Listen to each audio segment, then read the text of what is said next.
Assalamualaikum kepada semua yang tengah menonton video ni. Jadi hari ni saya nak bercerita tentang kenapa kita semua perlu tolong saudara-saudara kita, rakan-rakan kita ataupun siapa-siapa juga yang kat luar sana yang perlukan pertolongan kita. So, dekat atas muka bumi yang bulat ni, yang tengah berpusing depan korang ni, yang Allah cipta ni, ada macam-macam jenis orang tau. Ada pelbagai. Ada yang kaya, ada miskin, ada yang susah, ada yang senang. Dan juga ada macam-macam lagi keadaan orang yang korang sendiri tak tahu. Setiap orang ada rezeki masing-masing.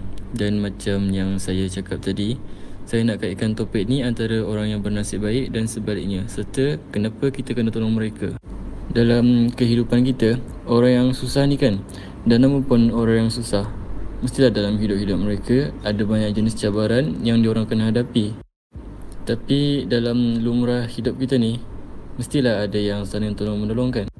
Jadi apa yang saya nak sampaikan sekarang ni ialah tak kisahlah kita ni dalam keadaan susah ataupun dalam keadaan yang senang, kita kenalah tetap berusaha tolong-menolong mana-mana yang memerlukan.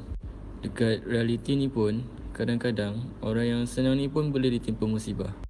Sebagai contoh, saya akan ambil cerita-cerita zaman PKP dulu.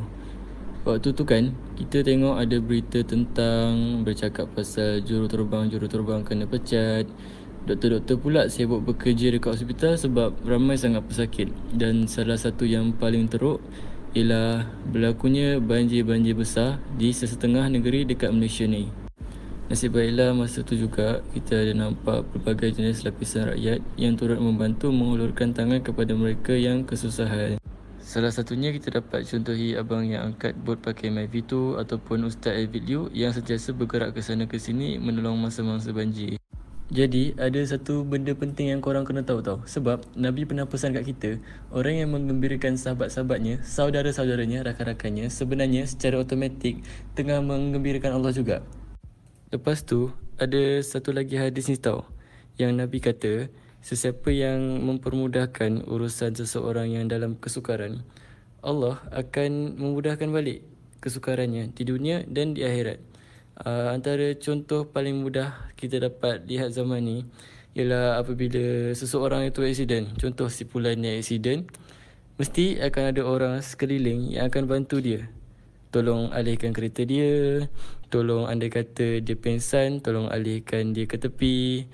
Jadi InsyaAllah satu hari Allah akan bantu balik orang yang tolong si Fulan ni.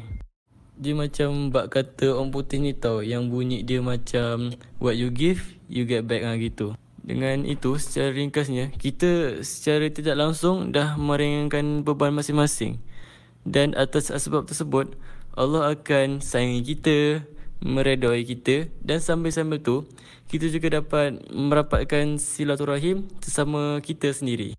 Sebenarnya, kehidupan kita semua ni ada masalah yang tersendiri kan, pencerobohan masing-masing dan cerita-cerita yang tak ada orang lain tahu melainkan diri kita sendiri.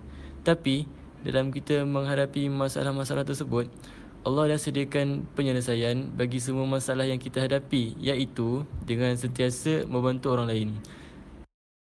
Saya cakap macam ni bukan sebab saya saja-saja tahu, tapi sebab Allah sendiri dah janji dekat kita yang Allah akan menolong hamba-Nya yang menolong hamba-Nya yang lain. Dan pesan saya yang paling akhir ialah mana mungkin kita mampu hadapi hari-hari yang akan mendatang sekiranya tidak mendapat bantuan daripada Allah Subhanahu Wa Taala. Oleh itu saudara-saudara sekalian, senyumlah dan terus membantu tanpa mengharapkan balasan, kerana kita tahu Allah pasti akan bersama kita.